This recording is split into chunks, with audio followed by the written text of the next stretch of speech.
Okay, hello, welcome back, everybody. Give me 2 seconds because I'm struggling with sabotage today. So just be patient. The show is going to start in a moment.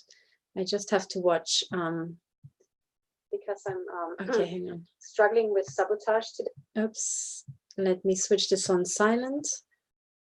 Okay, looks good. It looks like I'm back online. So I'm very, very sorry about what happened earlier because my broadcast was sabotaged exactly the moment I shared my screen to draw your attention to this wonderful video put up by Dr. Dave Janda. And when I will show you and explain to you what it's about, you understand why it was the right, in inverted commas, moment to sabotage my video. So the people who start off with this video, one thing that you should know is that this is a follow-on. Let me share my screen and show you what I was broadcasting earlier, what got interrupted. So this is the follow-on video from the previous one, which was just broadcast about an hour ago, and it was called Preparing for Court. Okay, so I'm following on from this, and this video will be shorter. It will be just about news. And this video about preparing for court was about my report from the US, where I met a lot of investigators, and I'm hoping to have a series with an American lawyer coming out of that workshop. And then also I talked about fake news on American radio, and I talked about how your car windshield might be smashed up with directed energy weapons or pebbles fired out of a car in front of you, as opposed to being just pebbles flipped up on your car. And all this is in the details there. It's got to do with timing and all this sort of stuff. But please watch this video to understand those things. And also I made a very big deal about talking about suicide programming, non-consensual implanting, and what to do about it, okay? Now this video now will be just the newsreel. And there are a couple of news I would like to draw everybody's attention to from around the world. And I think these are news where, you know, the items themselves are newsworthy, but more importantly, it's something to keep your eye on, okay? So there will be more news coming, and kind of consider them as mental bookmarks to watch out for those topics, okay? Because more things will be coming to the front, or, you know, will be really, will be revealed about those topics in the coming weeks, okay? Now let's dive straight into it. Oh, actually one thing, before I get started with the news, I found the wonderful write-up by Ortaine Devian about what to do about remote mind control. So this applies to suicide programming, mental manipulation, remote neural monitoring, and so on.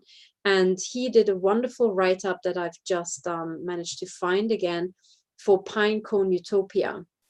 And it is called Defeating the Agenda. Okay, so this was published on the 5th of September 2017.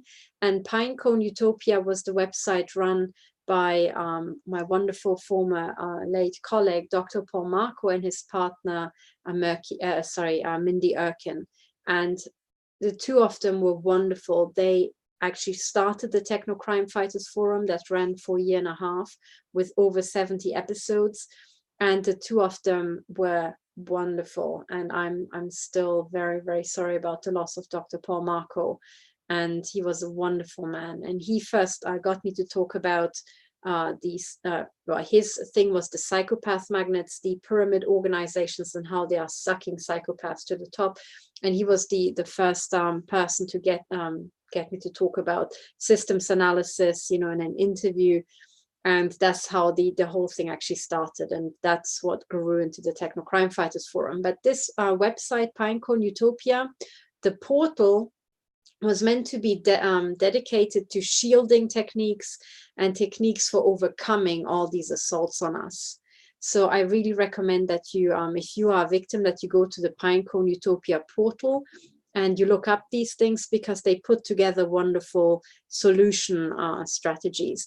And one of the things that is very good, actually, it's this one here called Defeating the Agenda by Ortaine Devian, published 21st of August 2017.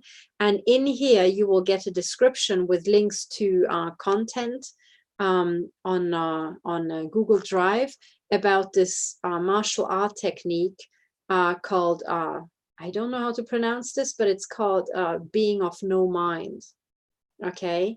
And these martial art techniques can really help you kind of, you know, block out remote neural monitoring. And eventually, I think this person managed to just, you know, get his abusers to give up on this, because he just became so powerful in blocking their signals that, you know, they gave up. So I really recommend that you read this and you follow the links, because it is very important. And the closer we get to the court cases, and especially during the court cases, they will have a real agenda in taking people over, taking me over, taking the judge over. And we all need to learn how to overcome this remote neural monitoring, because it has turned out that we are all chipped. I'm chipped. Most likely the lawyers for MI6 will be chipped, and most definitely the judge will be chipped as well, you know, as shocking as that sounds. Now, okay, so this is a follow-on from the previous broadcast. Okay, and what I would like to do is I would like to dive straight into the news. So I would like to go back to that video which was sabotaged just a moment ago. So let me share the screen. Here it is. So this is Dr. Dave Janda's The History of the Deep State. The history the deep state does not want you to know. And it's specifically about Thanksgiving. And he makes this point about how Thanksgiving these days, it's all about, you know, the pilgrims trying to farm the land and trying to survive in America and getting help from the Indians and then succeeding and living happily ever after. And sorry, spoiler alert, I'm going to summarize this already, but Dr. Dave Janda makes an excellent point, and he refers back to the real story of Thanksgiving that he was taught by his mother. And his mother, when Dr. Dave Janda came home from school and, you know, talked about Thanksgiving and the history behind it, his mother apparently said, oh, that's really nice, but this is not the truth. The truth is actually something else entirely. And when you listen to this description in a nutshell, you have to listen to the details. So I'm not going to spoil the whole video, but this is a big thing. You know, so just to get the idea, Thanksgiving was not about how wonderful these pilgrims were and how diligent and how, you know, how they succeeded eventually with the help of the Indians of farming the land. No. Thanksgiving was actually a success of capitalism versus socialism, because when the pilgrims first arrived, the societal system that was set up is that whatever anybody produces goes into a big collective, and then everybody gets their share from whatever everybody farms. Now, this is great in principle. It sounds like a wonderful idea, but in practice it doesn't work, because when people are not rewarded directly by the fruits of their own labor, so the reward is kind of delayed, they will not want to do the work. And especially they don't want to do the work for other people. Okay, they might maybe work for their family and their children and their parents, right? But actually they do not really want to work for other people in the community. So what happened when they had this collective approach is that everybody pretty much bummed off, and there was just very few people who were willing to farm the land. And it was those few individuals having to bear the brunt of the burden of the entire society. So those people who were altruistic and hardworking were working for an entire nation. And surprise, surprise, there wasn't enough food. And then the system was changed to a capitalist system whereby whatever you produced, you could keep. And then suddenly farming just boomed. And for the first year, so they actually, Dr. Janda also talks about the fraction of people who didn't survive the first year in America, and a fraction of people who starved to death. It's horrific. And then when they changed to the capitalist system, suddenly there was such an overflow that they could have Thanksgiving. So that was actually Thanksgiving. It was, thank fuck, we kicked the socialist system, you know, down the can, and now we have a capitalist system, and suddenly we went from starvation into opulent overflow of produce. Okay, And that is Thanksgiving. That is the real story of Thanksgiving. And it is very, very subtle. Okay, you have to think about it. Why does one system work, even though on paper and, you know, in happy land, the socialist system might work or might be better? Why is it not working? And it's because the socialist system doesn't take into account human nature, and it doesn't take into account human brain structure and rewards. So when you have a dog and you're trying to teach a dog not to crap in your lounge or, you know, your living room, or urinate up the staircase, well, you have to kind of teach it with rewards and maybe punishments, but in a way that is immediately connected to whatever the dog does that it should not do or should do.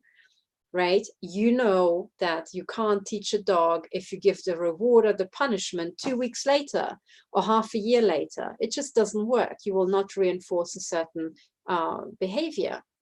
And the same is true for people. So if you have to farm and then you put all your stuff into a collective and you get a fraction of what you produced back, the reinforcement schedule, you know, the reward or the aversive is far too removed from whatever, you know, the original action was that's meant to be amplified. And also the aversive might be removed. So if you're a total bum and you don't do anything, then everybody else is going to pay for you. So you will never stop being a lazy bum. Okay, and it turns out that the socialist system revealed how many people were actually lazy bums by their nature. You know, everybody thinks that, oh, if they were just left to their own devices, they would be hardworking. Not so. Very few people's natural state is one of getting shit done, getting projects up and running and working hard, you know. And those few people whose nature it is are just not enough to run the entirety of society while everybody else is just doing nothing. Okay. So I actually think that this insight that Dr. Dave Janda's mother passed on to Dr. Janda and then he to us is an extremely important one. And I can confirm this twofold. Number one, by my own insights into the systems analysis of complex human systems, I can tell you that the capitalist system is the one that works. And then people say, yeah, but capitalism leads to all this like misery and starvation. Not so. It's actually not capitalism. It is the monopoly of an organized crime cartel. Okay. Capitalism, the original model, implies that you all turn 18, and then once you've turned 18, you all just work and can, you know, benefit from the produce of whatever you produced, right? Whatever it is, it needn't be farming.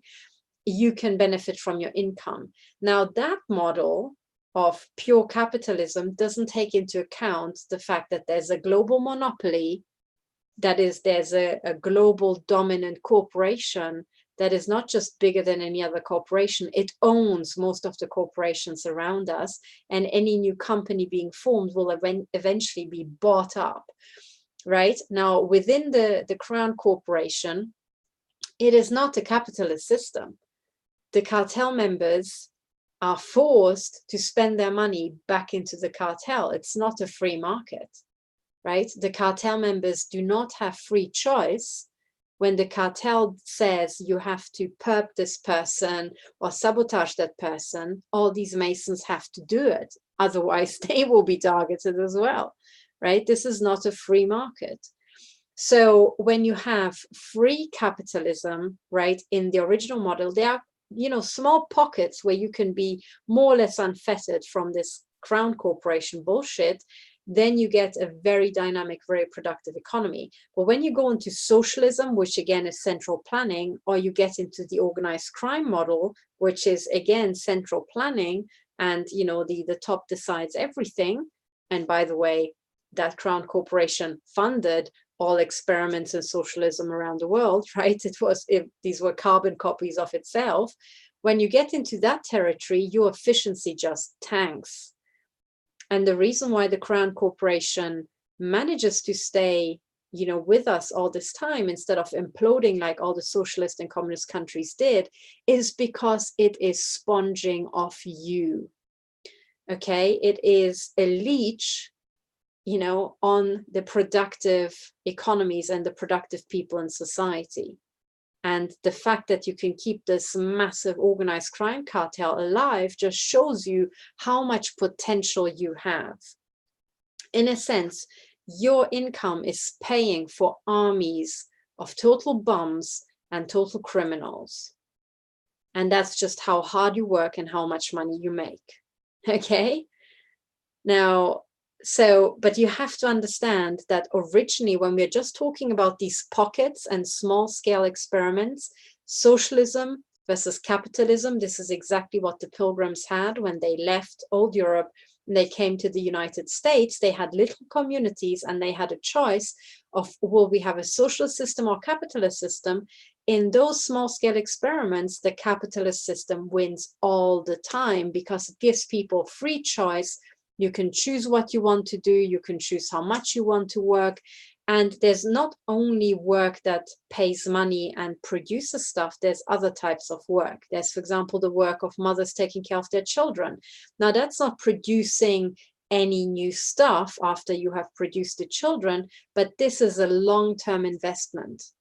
Okay, so there's also those types of work. And without that long-term investment, again, society is going to crumble and fail. So in a capitalist system, you need a distribution of all sorts of different types of work, and everybody has free choice. And then you can say, yes, but in a capitalist system, mothers don't have an income and they, you know, or they have to work long hours. Well, yeah, but remember that the natural state, the natural original state was not just one mother raising children, it was always a mother with a partner. So there's always a second parent who can earn an income. And then you say, yeah, but in the modern capitalist system, one income is not enough to support a family. And I say, yes, that's true, but it's nothing to do with capitalism. It's to do with the fact that the Crown Corporation, this global organized crime monopoly, took over your currency, replaced your gold currency, which was actually a stable world currency that had zero inflation over centuries. It replaced it with a fake paper currency and then systematically imploded the value of the paper currency versus gold. Okay, so the fact that one income is not enough to support a family anymore, even though that even Neanderthals managed to support a family by the man hunting and the woman raising children, what that means is that that one unit nuclear family is not just supporting the family, it's supporting the family plus a massive big cartel of organized criminals, right? That's why your money is not enough. Do you understand? So in a sense, how poor you are is a measure of how many organized criminals you are supporting with your day labor. Okay. So talking about that, actually, if you just give me 1 second, I will try to find a plot for you. Okay, maybe I can do it really on the quick because it might help to explain what I'm talking about here visually. Hang on, this is dollar versus gold chart. Okay, so I tried to look up the dollar versus gold chart. Hang on, historic. I'm looking for a particular plot, which is the value of the dollar versus gold. Is it maybe this one? Yeah, maybe it's this one, but there are better plots. Hang on, I found it. Okay, so this is what you need to know. And now I'm kind of straying a bit into currency to explain to you the currency. But okay, bear with me. This will be, sorry, this is really annoying to watch me search the internet and without me having it prepared, but it will be worth your while if you just bear with me.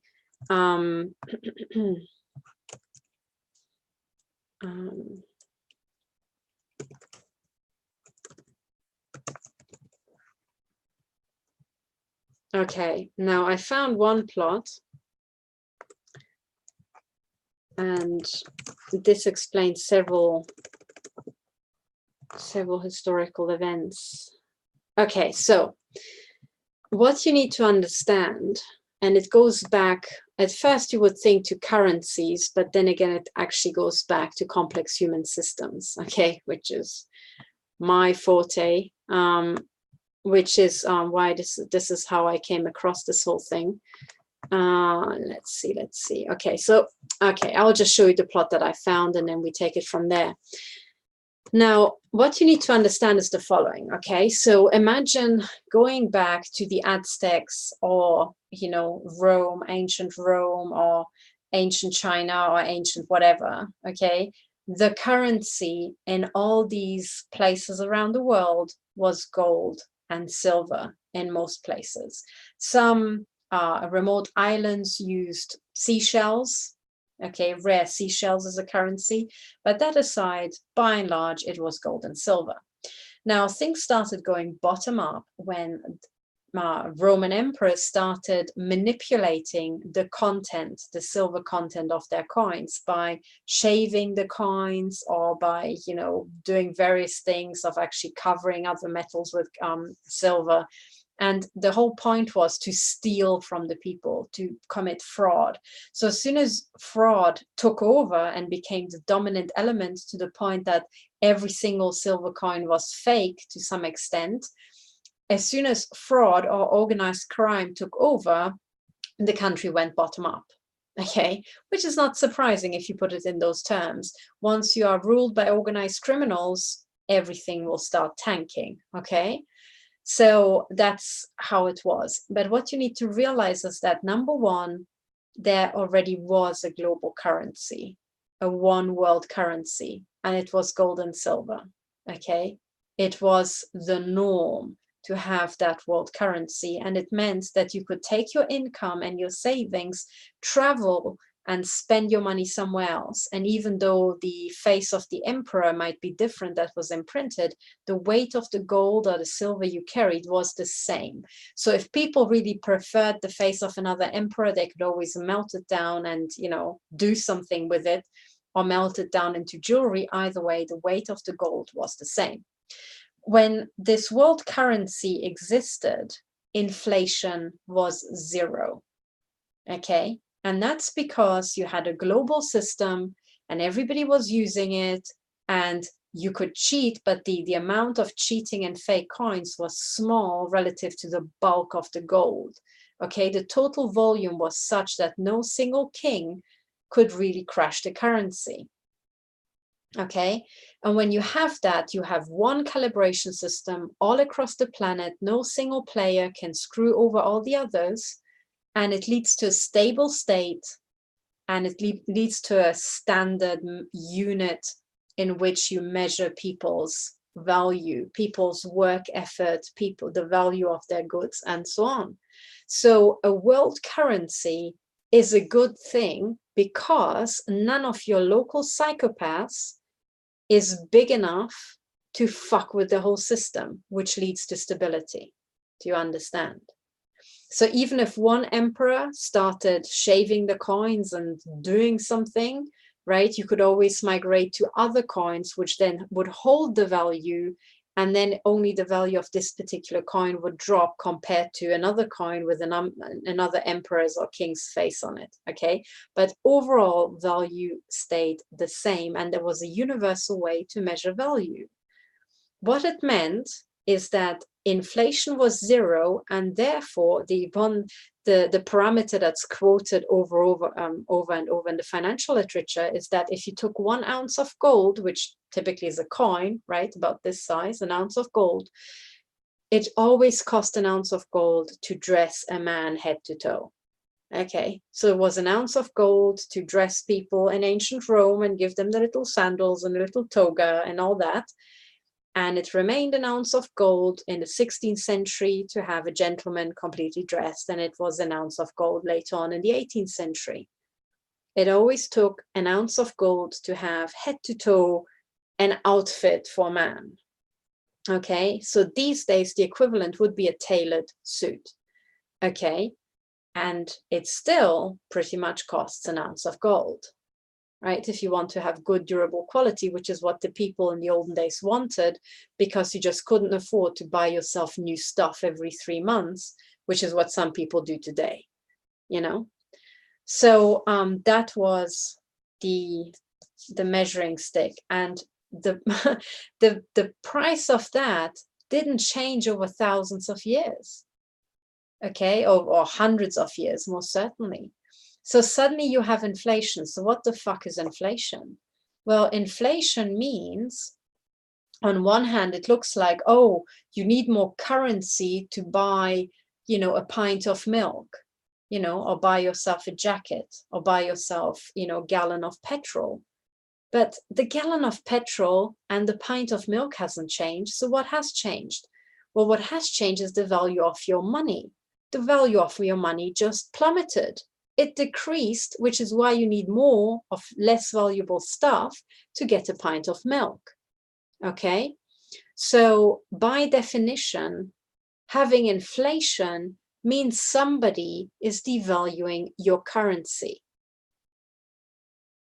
Okay? Having inflation, and literally write this down. Inflation means somebody is fucking with the system.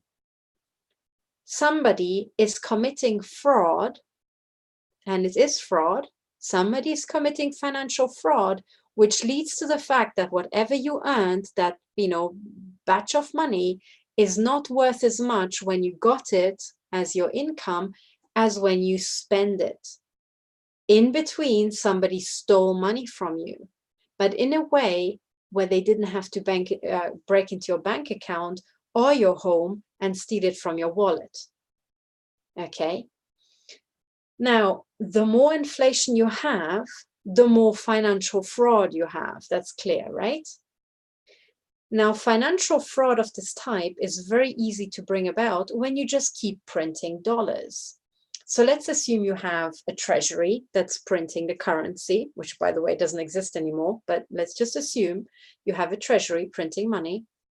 And then the treasury printing money decides, oh, we're going to print what we have to print, and then we're going to make ourselves millionaires. We're going to print even more and keep the money. Who's going to know, right? The same amount of money leaves the door, printed dollars on a truck every day, but we're going to have a second printing press and then get rich, right? You can do that. When you do that, at first, nobody notices the difference. But when you keep doing that, and then you get your friends and your cousins and your cousins' friends to also get rich off the printed dollars, what you will do is you will generate more dollars, and suddenly these dollars will be super abundant in the economy. And suddenly people will say, oh, hang on, but I could charge more for this product because there are suddenly so many people willing to buy it, because all of these people have dollars suddenly out of nowhere. So the prices keep creeping up because people can ask for a higher price while keeping the same number of customers. Okay, so there's this feedback mechanism. But what you have to remember is that if there's even a grain of inflation, somebody is getting rich by illegal means, more or less. Okay, now what the plot I would like to show you is the following, and it will be relevant for later on, so bear with me. Okay, now this is several major currencies versus the value of gold from 1900 to 2018. And let me just make it a bit bigger so that you can read it. Okay, so down here on the x-axis, you've got 1900, 1910, and so on, all the way to the year 2018. And then what you have here is 100, meaning 100% purchasing power, is the unit of gold. Okay, and you just set up the plot such that gold stays up there. Typically, what is done by the crime cartel, specifically to bamboozle you, is that they do the opposite. They print the value of gold. How much money did it take to buy an ounce of gold?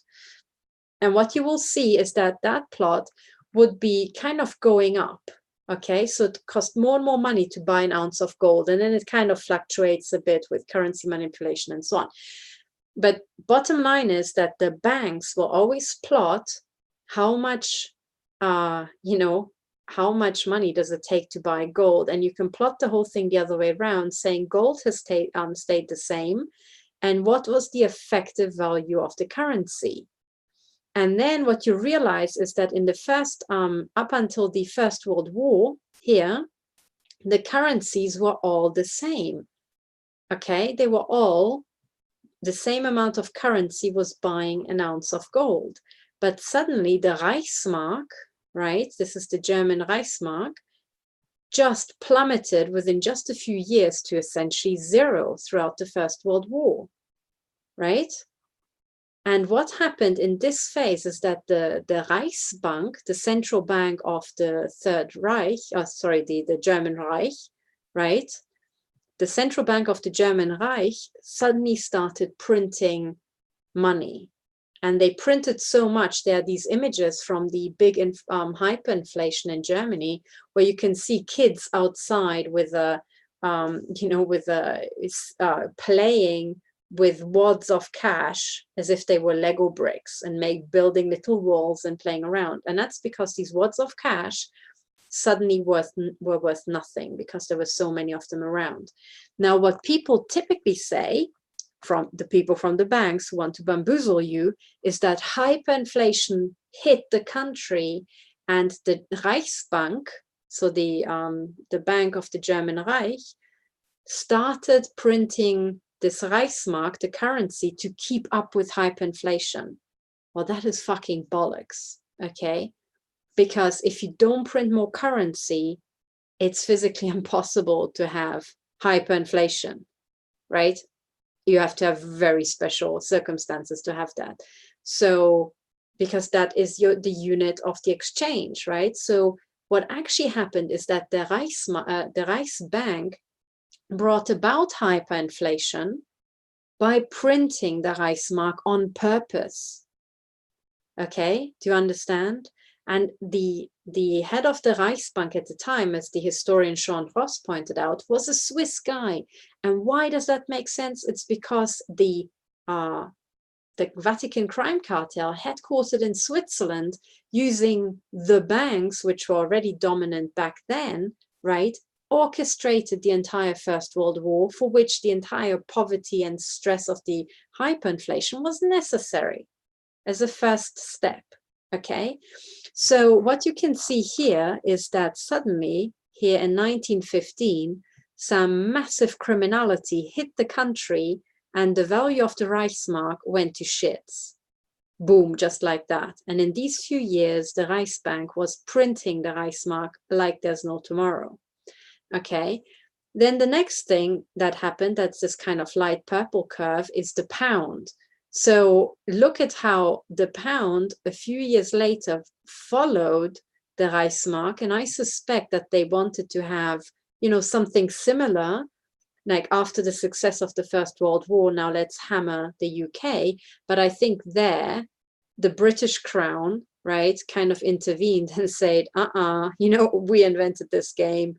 You're not going to fuck with us right now. So there were some intelligent people who pulled it back up, but they might have been sacked. And eventually the British pound here was was deflated in steps down to here.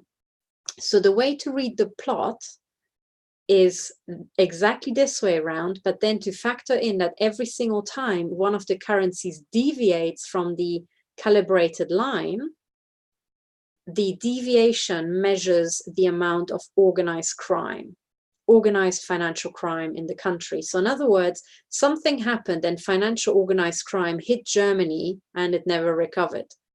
Then just a few years later, organized crime tried to hit the UK. Some clever people caught it, but then something happened and organized crime gradually took over the United Kingdom and it never recovered. And similarly with the yen. Now, at some point, the yen became more valuable than gold, which is also nonsense. How can, paper become more valuable suddenly? So there's some currency manipulation in the other direction, and I guess it was to lure people, or some financial engineering. And then the same thing is with the pound. Shortly after, they were organized crime was trying to take over the country, didn't succeed. Intelligent people managed to pull it briefly back up, and then organized crime came back with a vengeance. Okay, now let's go to the dollar. Okay, the dollar, you can see stayed, and suddenly it went like woof down here in the mid 1930s. And, you know, it just stayed. And here you can see it's not a natural process. This was an administrative drop. And then it stayed. And here in 1971, the gold confiscation started, right? And suddenly the government wanted to have all the gold. In other words, organized crime took over the country, and then the dollar went down to shits. Now here, your currency is worth jack all, and the difference between where your currency is now and this line up there measures the total amount of organized crime. In other words, as the dollar started plummeting, you started supporting organized crime and paying organized crime a lot, right? And organized crime took a real, you know, value out of you. And then at some point here, they thought, oh, we can asset strip the Americans some more, right? We can milk them for what they're worth. And then suddenly your work effort looked like it became worth less. Now, when you put the whole picture together, how an economy works, okay, it's like a complex machine with lots of turning cogs and pistons and engines and fuel supplies and exhausts and all this sort of stuff.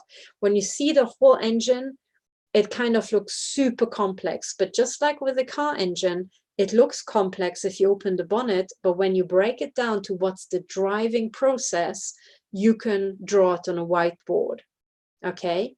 And you have to start thinking like that in complex human systems as well. If you factor everything in, it looks complex because there are all these bells and whistles, but when it comes down to it, there are only a few very simple driving principles, okay? And once you've understood that, suddenly the entire big picture makes sense, okay?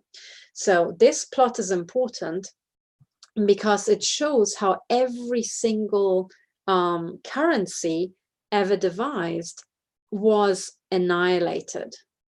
You know, it was annihilated by organized crime using fiat currencies. And before this year 1910, or shortly after 1910, when all this bullshit started, before that, imagine these lines went over centuries without a deviation, because the currency was gold, it was silver. Okay, so now that you are down here, all currencies have lost 97 to 99% versus gold over 100 years. Okay, this is the reason why one salary is not enough anymore to support a family. So before that, you earned money, okay, and it was paid to you, and the father came home, and then the wife had, you know, money to buy groceries and cook a meal and support the children and so on, okay? Now the same thing is happening today, but your currency is worth jack all. So as this process here in the 1970s started happening of the dollar collapsing, right? I mean, in a sense here, up until in the 60s, 50s, and 40s, one salary was still enough to support a family, okay? And then something happened in the 1970s, and suddenly it wasn't. And what many people do is they start to blame feminism. It's like, oh yeah, and then all these women entered the workforce, and then the men were paid less, and blah, blah, blah, blah. No, that's fucking bollocks, guys. Okay, it's the other way around. Suddenly, as this dip started happening, and these dips started happening, families noticed, oh shit, if the father goes to work, there's not enough being brought home, even though he's a senior manager, even though he is working his ass off. We need to do something else. And then suddenly the mothers started working, right? So by the time you got to the 1980s and 90s, the vast majority of mothers were working. Now, women's natural instincts and natural order of the universe hasn't changed between 1980s and 1960s, right? So what happened? And feminism was just a cover-up operation for the real crime, which was stealing money through currency manipulation. Okay, so don't blame the ills of the modern world on feminism, guys. blame it on the Crown Corporation, which controls all the banks, which owns the one bank, headquartered in Switzerland, called the Bank of International Settlements, okay, which is extraterritorial, by the way. The building does not even belong to Switzerland. Just like CERN, just like the UN, just like the City of London and the Vatican, the Bank of International Settlements is extraterritorial, okay? So you need to know what happens. So in other words, what I'm trying to put to you is that once you read it this way around, it is pretty clear what happened in the world. The whole thing started with deep capture of the German central bank here in the 1910s and, you know, early 1920s. And it led to the entire German economy being taken over by organized crime, right? Now, are you surprised that then organized crime went around killing everybody, right? Using Germany? Not really. I mean, what you see here is deep capture by organized crime, right? And then there was Britain, and then the yen, and then, you know, by the time you get to the 1940s, are you surprised that both Germany and Japan and Britain, and also, you know, eventually the America, were going around taking part in a big kill fest, killing people, right? No, because that's what organized crime does, okay? So there we go, right? And of course, there's always this saying of, yes, but if you want to fight wars, you need money, and then you have to manipulate the currency, blah, blah, blah. But that's, again, saddling the horse from the wrong way round, okay? What actually happens is that your governments and your banks are taken over by organized crime, and then organized crime makes real money by going to other people, killing them and getting their stuff. And the way they can do that is with a war, okay? That's the way around it works. So actually, if there weren't deep capture in finance, you wouldn't have wars. Because the bankers, when all these people come for war loans, would say, no, because war sounds a bullshit idea. We have all these investments in that economy, and you want to invest in just a few companies, being the weapons companies, and then turn all our other investments to shits? We don't think so. And the answer from the bank manager would be no, right? But it's not no. The bank manager is going around actively looking for countries to war on. What that means is that it's not a bank anymore. It is organized crime. Yes? So as soon as you have banks financing wars, especially international banks financing wars, it means those banks are completely in deep capture by organized crime. Okay? And you can see how much organized crime there is by looking at how much value is stolen from a currency. Okay? So I really wanted you to see this plot and get your head around this. Okay? And keep in mind that currently there's a big war against Islam and everything Islamic. But you have to be very careful because the Islamic cultures are ancient, which means they also had, you know, millions of people, lots of intellectuals. They saw a lot of shit as well. And those intellectuals put things in place that are valuable because they are the lessons from all the shit the nation has seen, or those cultures have seen.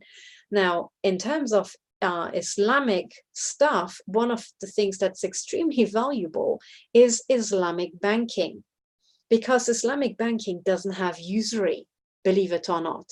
It is banned, and to this day, it's still punishable by death, which is what it should be, okay? But meanwhile, our Western banks have not just interest, they have interest on interest, which is mathematically an exponential. So instead of paying a fixed amount of rent on your money, interest on interest means that you are paying a profit on the size of the profit. So the more profit a bank makes, the more profit you agree to hand over to them, right? Which is total bollocks, right? But because the interest on interest seems so small at first, nobody finds it objectionable. But the mathematical structure is exactly what's going to fuck you over and have your house repossessed, okay, and land you homeless. Now, the ancient Persian Empire has seen their currencies implode and this sort of financial manipulation. And eventually people decided that it is just not Islamic, right, to exploit everybody else, right? So it became part of their law, of their religious law, that you can't have that, which also originally was part of the Christian law, that you can't have usury. But hey, you know, some Christians forgot about it, right? So they are happy banking with banks these days, even though it's actually forbidden, right, in their Christian law. Now, there's a war on Islamic banking because this organized crime cartel that owns the one bank wants to get rid of all countries that don't have central banks, so don't have central organized crime units at the heart of their financial system. And they want to get rid of Islamic banking because they want to introduce this method of asset stripping with interest on interest. Okay, now take, for example, Iran. Iran doesn't have, you know, BIS or Rothschild-controlled central bank, so it was on the list of countries to target. Now, I'm talking just in terms of finance, right, about this country. In terms of finance, if you speak to people from Iran, you will be surprised, because when young people buy themselves a house or a flat or something, or maybe they want to launch a business and get a business loan, most business loans are paid back within maximum 8 years. Normal is kind of 6 to 7 years or 5. So imagine you get a house loan and you pay it back within 6 years and the house is yours. Where the hell have you heard that? Right? Well, you might have heard it if you ask your great-grandparents how your great-grandparents' parents bought off, you know, paid off their houses. Okay? But since then, on top of you, there's this huge organized crime cartel that you are paying by paying your mortgage. And your mortgage, for most people, is the #1 biggest expense in your entire life. Well, in America, sometimes it's health expenses because you don't have health insurance, right? But for most people, it's the mortgage. And it is through the mortgages that the organized crime cartel steals from you. Okay?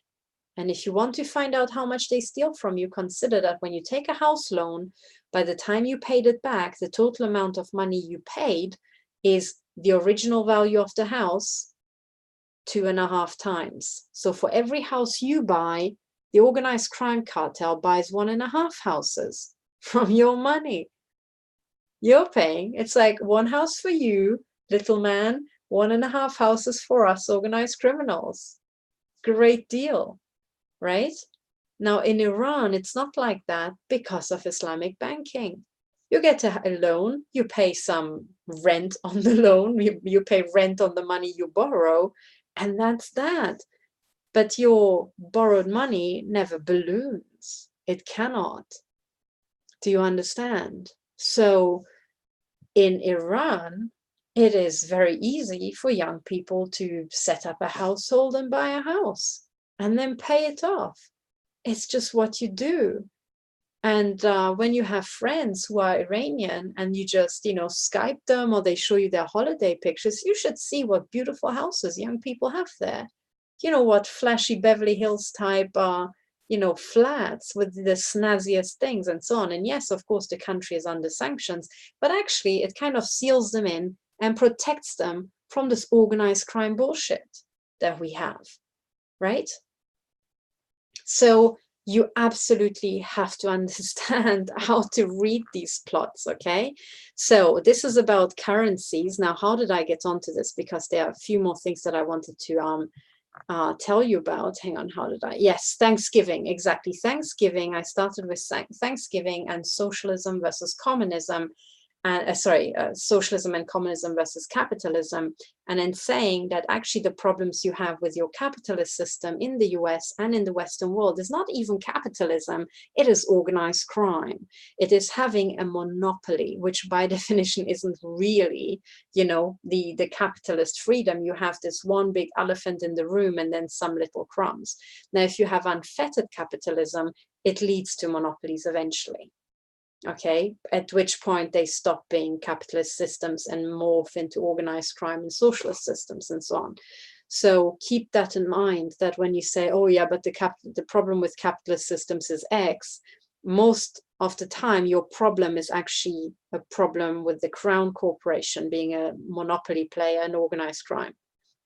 Okay, so that's super important. So this was Dr. Dave Janda. Now, another few things that you should keep your eye on, because we are now entering the season of court cases. There are several court cases to keep in mind. My own court case against British intelligence on the 12th of December 2019, but there are other court cases that are super important. And one of the court cases that I should have talked about a lot more than I did, and I just didn't have time, is the one against General Flynn. Okay, so this is just a random link, a thread reader app link, and it's a thread from Twitter. And this is just a quote, you know, that came up in the investigation, right, when somebody said fuck Flynn and then fuck Trump. So there was an active program of taking down General Flynn, and it is your homework to find out why. What did General Flynn blow the whistle on that the organized crime cartel, you know, decided to take him down in a targeted operation, right? And why is it that they are taking down General Flynn, are trying to? I don't think they will succeed. By Jove, these motherfuckers ain't gonna succeed. And then they are running the impeachment, you know, bullshit Masonic shit show on Trump. What is it about these two men that sits so uncomfortably with the organized crime cartel, you know? But I encourage you to read up about this, because basically what happened is, as I understand it, that General Flynn was blackmailed. He was blackmailed in kind of targeting fashion into agreeing to a plea deal, kind of admitting that he's guilty of something he wasn't guilty of. And I've just recently learned that the way they blackmailed him is by threatening his son. Okay, so by threatening to go after General Flynn's son. And that's the point where he cracked, right? I mean, families first. As a family father, he has to protect his children and so on. So he took the bullet, you know, the hit because of that. But now it turns out that exculpatory evidence was withheld by the government. So in other words, the government acted like an organized crime cartel and not as an impartial entity. Okay, but I'm telling you that what's coming out of the entire court case surrounding General Michael Flynn is super important for taking down the organized crime cartel. So I am sorry to say, I didn't have too much time because of my own targeting and having been basically machine gunned with directed energy weapons all the time. I didn't have as much time as I like to read up about his court case, but the more, you know, I know about it, the more I realize, hang on a second, I should actually know a lot more about it, because it's directly relevant to shutting down British intelligence and the CIA and the entire organized crime cartel. So keep an eye on this, and also I think that you should support General Flynn, because he's one of those people who actually took on the organized crime cartel head on. So if you're supporting me, also support General Flynn. Now, the other thing that I would like to mention is that targetedjustice.com, this is the class action against government targeting in the United States. Targetedjustice.com put out something the investigators found, which is the FBI's official Perp manual. Okay, so you can go and see the CHS final redacted file, and this was published by The Intercept in 2015, and it's a document obtained from a whistleblower, but nobody understood the purpose of this document, right? But it actually turns out to be a 195-page manual for recruiting, training, and paying the perpetrators involved in targeting. Okay, so it is hugely important. I would recommend that you go to the Targeted Justice website and download this document to have it as a backup copy, as long as it's available. Okay. Now, in other news, let me have a quick run through the other tabs. Sorry, I'm shifting up and down. I'm actually sitting on the floor here in a hotel because that was the best place I could find to do some this video broadcast. Okay, sorry about the shaking. So, okay, the other thing, oh yes, I just had to scan what the next news articles were. Now, the people who are always very skeptical about, oh, can you even, you know, take people like British or entities like British intelligence to court? Yes, you can, and people have success doing that. Okay, keep that in mind. So this is an article by The Guardian. Hang on, let me just make it a bit bigger. Okay, and the article reads that MI6 pays out over secret LSD mind control tests, a truth drug trial, you know, basically that was misused, is now being sued over, and the man who sued won a court settlement. And Porton Down, this is for the Americans, this is the UK Weapons Research Lab. Porton Down is accused of duping volunteers in the 1950s. Now you might say, okay, this is the 1950s and this is 70 years later, and isn't that really late? I mean, doesn't mean that for targeting we'll have to wait 70 years. No, it doesn't. And that's because over the last 70 years or last 50 years, certainly, it was very, very hard to organize. It was very hard to find other victims. It was very hard to, you know, put this information together and research the background and so on. Now, with this wonderful DARPA developed weapon system called Google, you know, it's so much easier. So you have this, what you will see is an acceleration in the speed with which these court cases are being brought against the perpetrators like MI6 and other organized crime outfits. Okay. So this is very, very good news. And oh, by the way, this article appeared in 2006. Okay. So this is over, you know, this is 13 years old. But anyway, so people have taken, well, MI6 wasn't really taken to court over targeting here. This is just kind of fake tests where they tested LSD and they probably told people it's something else, you know, and then they had horrific after effects and so on. Okay, now let's move back to the United States, and a news item where it's one of those in the category of, you know, hashtag I told you so. This is the State of the Nation. It was published on the 1st of September 2019. And I just would like to point to this, and it says suiciding of Jeffrey Epstein was a highly calculated and well-planned government operation to permit his escape. Okay, and it said bombshell, prison eyewitness says Epstein was released alive in a wheelchair at 4:15 a.m. on the day of the alleged suicide.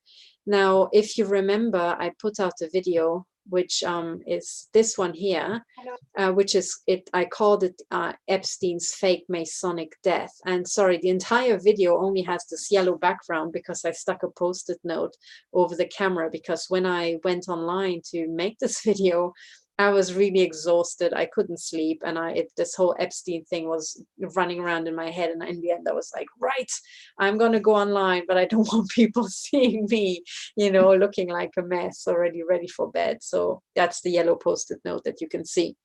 So this is more like an audio podcast, but there I was explaining, well, this whole story about Epstein being dead is just total hokum. Okay. And ultimately, in a nutshell, what I said is that right now, nothing has happened to take down the key of the organized crime cartel, okay, the core. And what this means is that the core is still being run by these billionaire cartel members. Now, just like Epstein, but there's more of them, right? Pretty much in nature, also like Epstein. Now, what that means is that if they see one of their billionaire buddies go down, suddenly all the other billionaires working for the crime cartel will think, hang on a second, the Masonic deal was that we do all this crime, but we are rewarded with protection, right? I mean, this is the mafia deal. You pay the mafia and they protect you. some people are not protected and they are kind of cut loose, but they are small fry. But when you get to the billionaire league, okay, they might cut loose a couple of millionaires, but billionaires, okay, well, they are kind of key pillars in this entire Masonic architecture. So if one billionaire front, because Epstein didn't earn his billions himself, he was holding them in trust to the Crown Corporation, right? You understand that.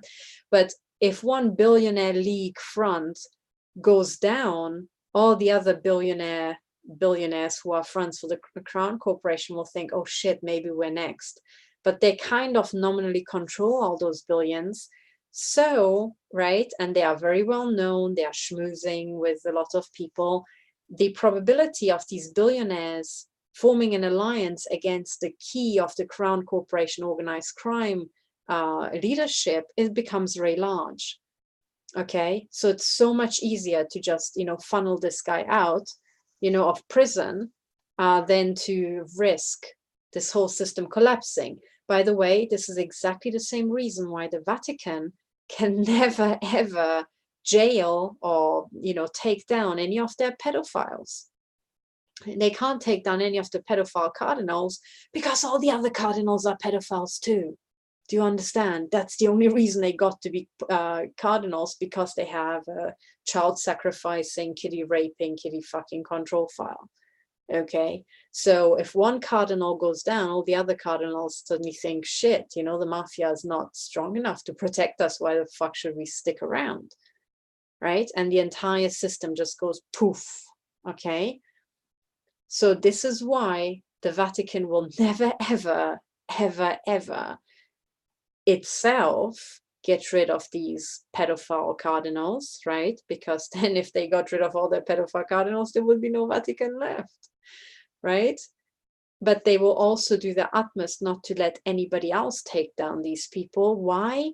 Not because they particularly care about one of their pedophiles. No, it's because they care about the full group benefit of having all these other people with control files. Okay? And it is because of the signal that would send that they would do their utmost. It's like a power display. They will do their utmost to protect one pedophile as a dominance display to reassure all the other equally psychopathic mafiosi that everything is fine, the mafia still rules. Okay? Because as soon as one of these psychopaths just gets a whiff of a sensation that the mafia doesn't rule, they will stab them in the back because they're psychopaths, right? So that's it. It's like a school of piranhas, you know. They kind of swim along fine as long as there's enough fodder, but you know, if one of them gets injured, the whole school turns on itself. Okay, so this is it, right? Now, another piece of news is this is again hashtag I told you so. I was very surprised. At first, I was very, very surprised. I was thinking, oh shit, I was right. This is true. Now, this is an article from The Guardian saying, let's get off our knees and abolish the monarchy by Suzanne Moore, right? And they point to Prince Andrew, who's been deeply embroiled with the whole Epstein saga, however you pronounce the surname. And the article, this is, my God, this is a bombshell, okay, for the British newspaper. It says, Andrew wasn't just a bad apple, he comes from a royal orchard of them. It's time Britain matured as a republic. Now, while I wholeheartedly agree, because having a royal family is basically having a racketeering family, having an organized crime family that is deriving its income by just taking it from others. That is the definition of organized crime, right? While I wholeheartedly agree with this, right, that what Britain needs is a republic to get rid of this rubbish, also there's a second side to this, okay? Now, the second side is you have to be very, very careful in analyzing where this message comes from, okay? Now, by the way, the following will be so controversial and so kind of out there, I better check that you guys can still hear me. So I'm just going to do a sound check, okay? By the way, the following... Yeah, okay. So it seems like I'm still, miraculously, I'm still broadcasting. I don't know how. Clearly the NSA doesn't know what I'm about to say, right? Okay, so much about remote neural monitoring. I still haven't got a fucking clue. Okay, now, this is important, guys, okay? So listen carefully. Now, put aside this whole thing about monarchy versus republic, okay? If you ever want to know my personal stance on this, of course, having a republic and having the people decide is the way to go, right? A monarchy is not just an anachronism, it is the definition of organized crime, right? So, sorry, British royal family, but that's just how it is. It is, you are deriving a rent by taking it from others, telling everybody that you have a God-given right. I mean, you know, okay, that is a mafia, right? So it's a mafia system. And in that sense, without, you know, referring to particularly the current incarnations of the royal family, right? Any royal family, any monarchy traditionally is the leading organized crime families that manage to ward everybody else off. So kill off all the other psychopaths and stay in power, right? Not a really nice accolade to have in the 21st century. So of course I am, you know, totally in favor of a republic. And apart from my few years in the UK, I have never lived in a monarchy, you know, neither communist Romania was a monarchy. Now Germany is officially not a monarchy, but actually unofficially it's still a military occupied zone controlled predominantly by the British military and by the American military. And the, you know, the curious footnote is that the Americans are in turn still a crown colony. So actually Germany is controlled by Britain and by its crown colony, America. So Germany is controlled by Britain, and it's actually a monarchy, even though most people don't know. But Switzerland, for example, never was. But then again, Switzerland still is a monarchy in a sense, because behind all this, the country is run by the Jesuits, which are controlled by the Pope, which again is kind of like a monarchy.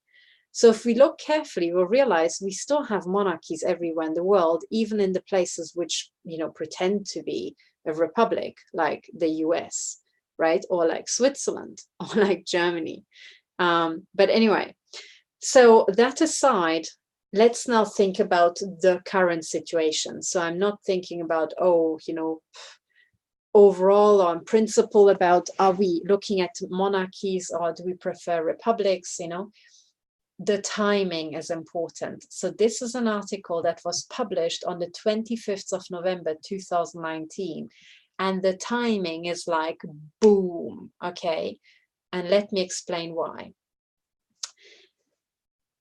What you have to realize is that The Guardian, okay, this newspaper here, is basically MI7, okay? Now, MI7 was Military Intelligence Section 7 in the First World War, in charge of propaganda. And then at some point, they just disappeared off the screen, you know, off the off the surface of the earth. Did that really happen? Well, of course not, because propaganda is one of the most powerful things. So what happened to MI7? Well, MI7 morphed into the BBC and, you know, newspapers like The Guardian.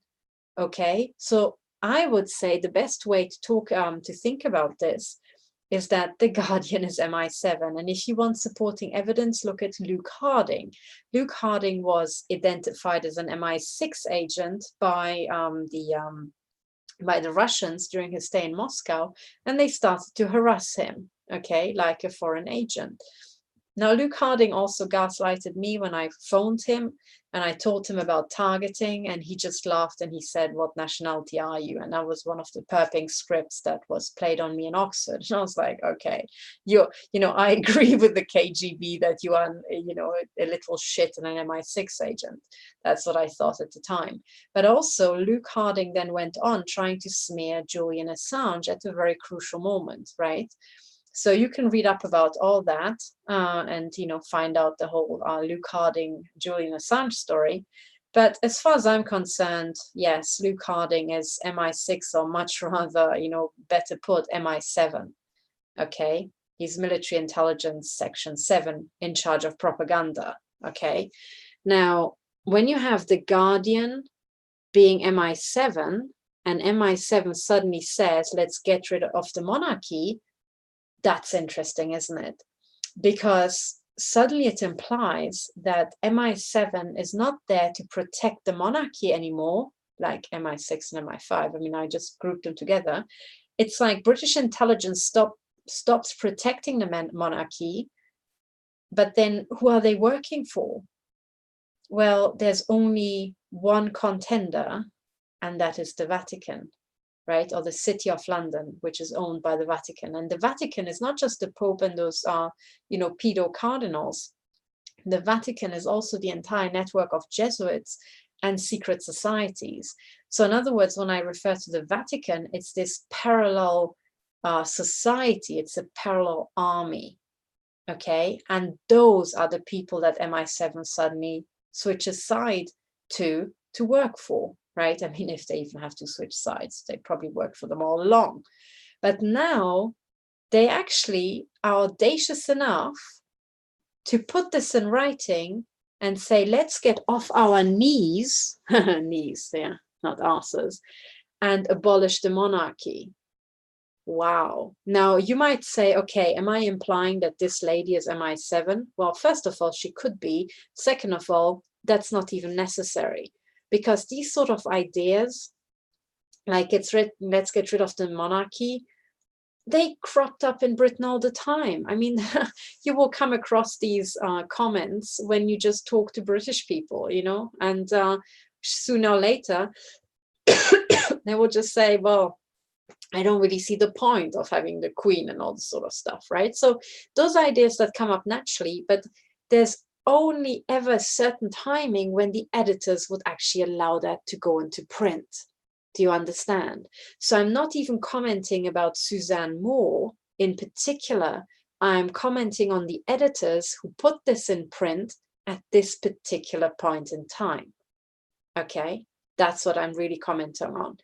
I have no evidence of Suzanne Moore being or not being MI7 at this point in time, but the point is I don't even need to make my point. Even if she was just a normal person who, you know, is fed up with the monarchy, well, I can totally understand. And then she sees this whole hoo-ha with Prince Philip.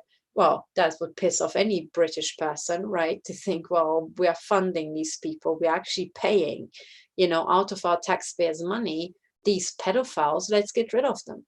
That is a natural sentiment. So let's forget about Suzanne Moore and let's focus just on the fact that the Guardian and its editors decided to print this. Okay. When I saw that, I was like, here we go. Because I've been saying for a long time that British intelligence or any secret service never really works for the monarchy. They are the modern incarnations of the Jesuits, of the Vatican's military intelligence enforcement arm and informant arm. Okay, so what this means is that we have Vatican intel speaking here. Okay, and what this means is that the Vatican is now looking to abolish the British monarchy. And this was published on the 25th of November 2019. And I predicted exactly this happening. Now let's see if I can change the tab. Sorry, I've got this Zoom browser buttons interfering. Here. Okay, so if you go back to the 21st of July 2017, over 2 years earlier, okay, you will see me give a presentation here where I said it very much looks to me like the organized crime cartel is planning to take down the British monarchy, okay? And what I did is when you look, when you watch this video, so it is the Techno Crime Fighters Forum number 18, and the actual explanation starts at something like 2 hours 40, okay? And I took a very subtle reasoning that you think, well, it looks like I just pulled it out of a hat, okay, to put it politely. Well, I didn't pull it out of a hat. I looked for this and I found it. Okay, and the evidence for the organized crime cartel wanting to take down the British monarchy, I found it in the adverts for Royal Ascot. Okay, now you would think, how the fuck did you find that? Well, it was a simple reasoning. Okay, first of all, you have to understand cartel signaling. Cartel signaling is the organized crime cartel broadcasting to its minions its plans, its, jeering, and, its dominance displays. Okay. Should the organized crime cartel ever decide to take down the monarchy, they would send a let's go signal to all the Masons.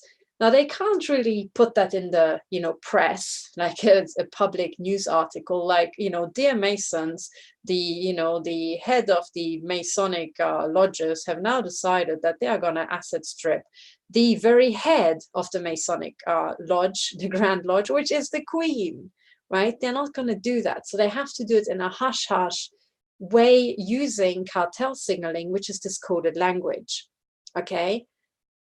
And I thought, well, if you wanted to announce that, you would announce that to your richest Masons, okay?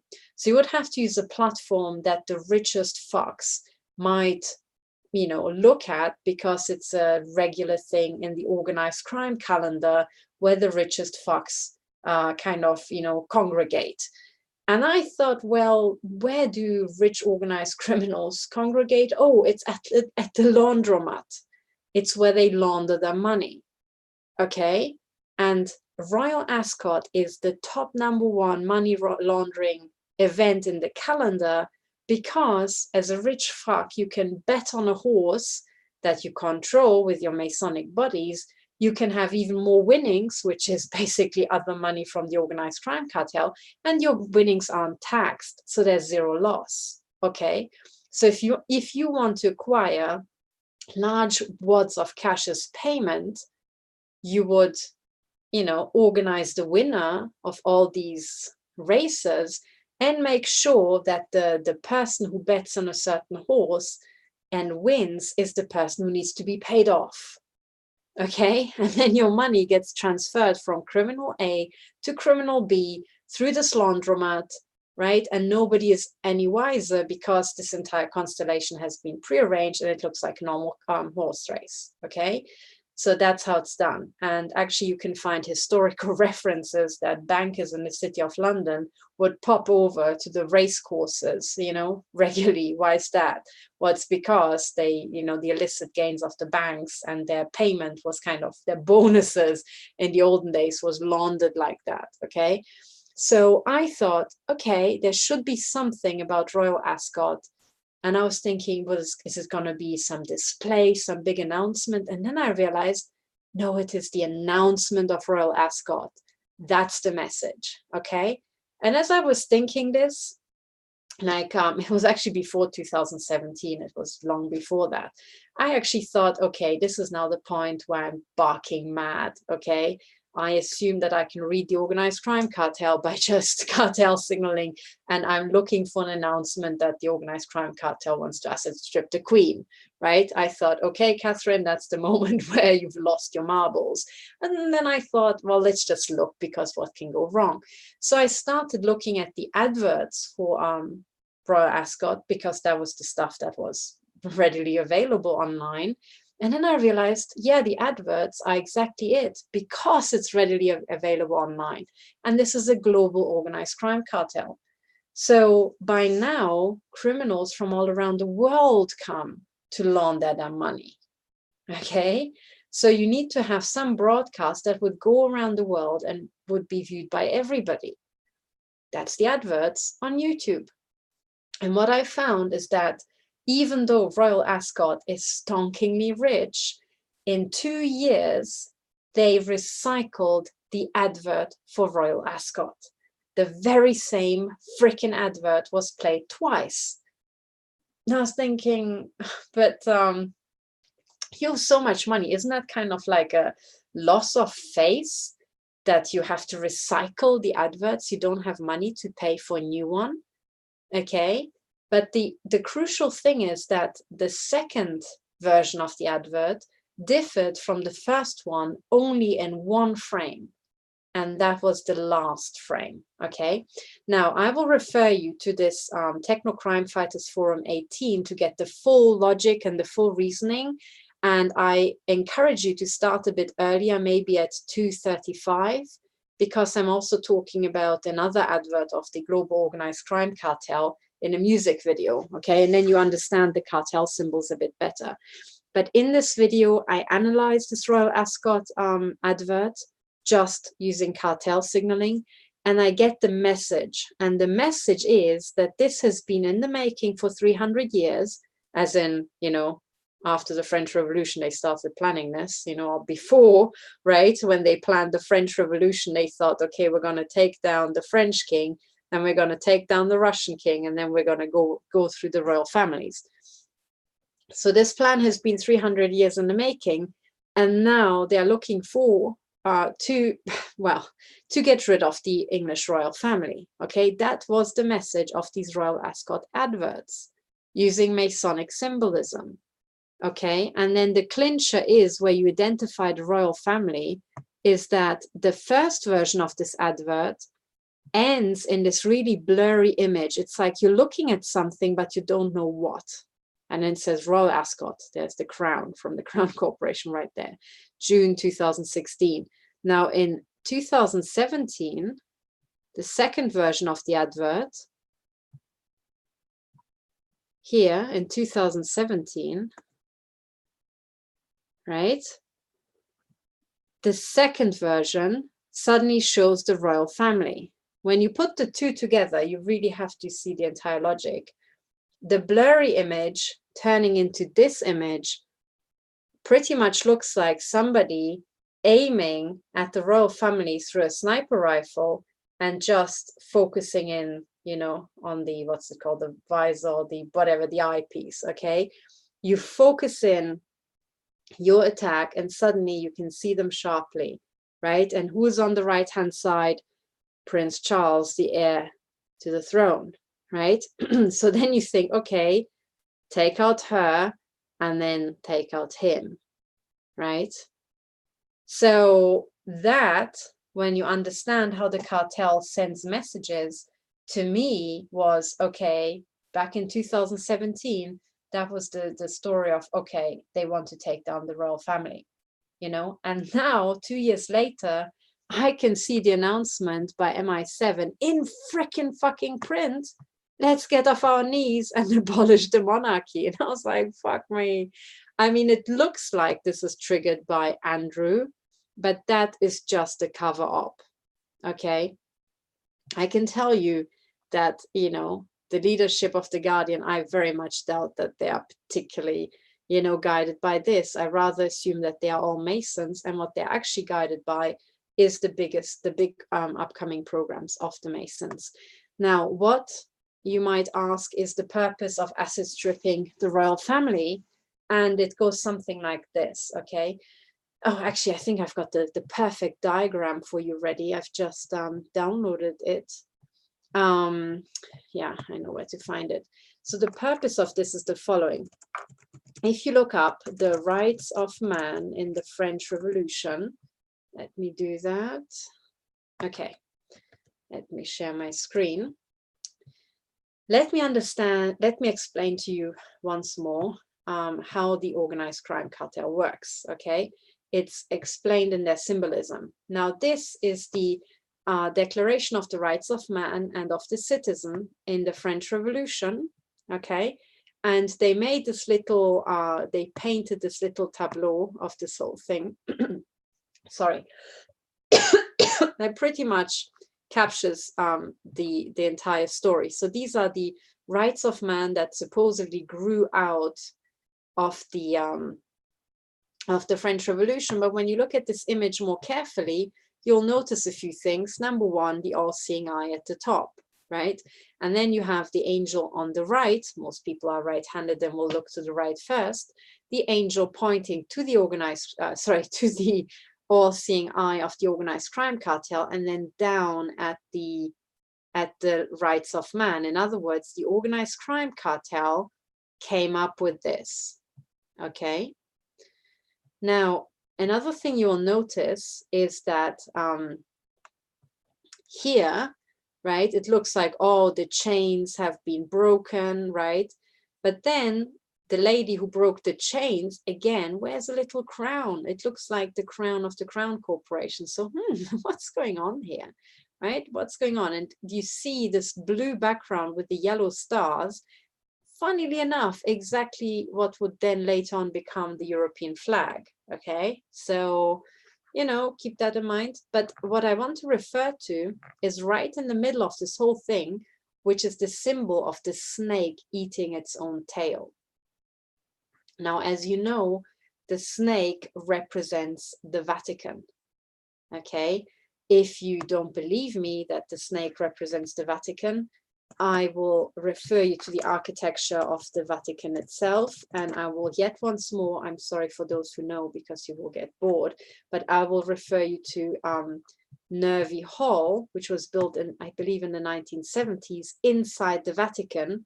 And this is the papal audience room, and it looks like the head of the snake, a snake coming out of the ground. That's its nose, that's its eyes, but you can see it even better inside the auditorium. Hang on, let me get better images here.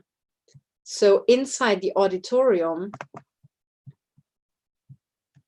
this is what it, damn, this image is better. So what you will see is a snake staring down at you. You can see the scales at the top, the fangs, and then even the tongue stretching into the room, and then here are the eyes. So Nervi Hall is the head of the snake, and the Vatican has traditionally considered itself the snake. Now, when you see the rights of man and the snake eating its own tail, what it means is that if you become a member of the Vatican, the Vatican or the Masons or the Jesuits, you will climb through the ranks, and the higher level aristocrats who are all Masons. So the crime cartel helps them to get rich, but eventually will acid strip them again. And that's because the Vatican crime cartel operates on churn. Okay, it's churning people, it's promoting them, and it's acid stripping them, promoting them, acid stripping them over generations like that. So it's kind of this cyclic, or a revolution is a cycle. It's this revolutionary dynamism. Okay, so you will end up with this. Now, right now, what you have is you have the Queen of England as the head of Freemasonry, but Freemasonry and the Vatican crime cartel always operates on churn. So at the peak of her power, or the peak of the power of the British Crown, they will be eaten again by the Vatican crime cartel. That's how it's been. That's why the French king was acid stripped. That's why the Russian Tsar was acid stripped, because it is the organized crime cartel that survives, not the individual monarchs, not the individual lead Masons, okay? So when I analyzed the organized crime cartel, I came to the point, where I realized, hang on a second. So it acid stripped France, it acid stripped Germany, and, Russia and China and Latin America and Africa and, Asia and all this sort of stuff in Australia. So what can it acid strip next? I mean, the organized crime cartel has, warred on all these countries. And I realized, oh, the ones due for acid stripping are us. It is old Europe and it is America, right? Or North America, rather. That's what is to be acid stripped next. I mean, Latin America has been bled dry. Africa has, Asia has been, Russia has been, China has been. So we are next, okay? So at this point, the Vatican snake, after it has, acid stripped and eaten its tail all the way around the world, is coming home. And what is big enough to feed this massive acid stripping operation? So we're looking at the biggest pools of money in Europe and in North America, which means automatically the royal families of Europe, and it means the billionaires in America, and especially those billionaires like Trump, right, who may be partially being supported, but maybe not fully supported, and actually might have generated his own income, right? So any billionaires like that would be due for asset stripping, right? Because they're maybe not deep enough in the cartel or not in the cartel at all. So the cartel would want to have their stuff. Okay, same with the royal families. Now, because of that, right, this is just simple systems analysis considerations. You know, which place has the cartel not asset stripped recently? It's us, and, you know, us in Europe and in North America. What is big enough that would be, you know, that could feed this huge operation profitably, right? That leaves very few answers. And what this automatically means is that all European royal families are to be asset stripped, not just the British Queen, but also, you know, the Dutch, the Belgians, the Denmark, the royal family of Norway, the royal family of Sweden, and then you have, you know, other monarchies like Liechtenstein and so on. But it's these are the big ones, you know, the Dutch and the British and so on. So they are all to be asset stripped, okay? And the Masons announced it. And now MI7 announces it, like, let's go, guys. You know, 2 years after the Royal Ascot, you know, announcement, now the Guardian has announced it as well. And I'm thinking, now what does that mean for us? Is that a good thing? Is that a bad thing? Well, the thing is, ostensibly, it looks like a good thing, because it looks like, hey, let's just convert Britain into a republic. But the bad news is that I don't think it's coming from the quarter that would actually want to achieve that. I think it's coming from the organized crime cartel. And then it is bad news, because the European royal families, or at least those bits that are still sane, are the only last barriers between the organized crime cartel and us. Do you understand? If you want anybody to take on the fight against this organized crime cartel, you need big players. You need people like Trump to run for president, to then start talking about the deep state and draining the swamp. Now, who in Europe could ever take that step and start talking about draining the swamp, right? Or who could it be? Who could be a European Trump? Right?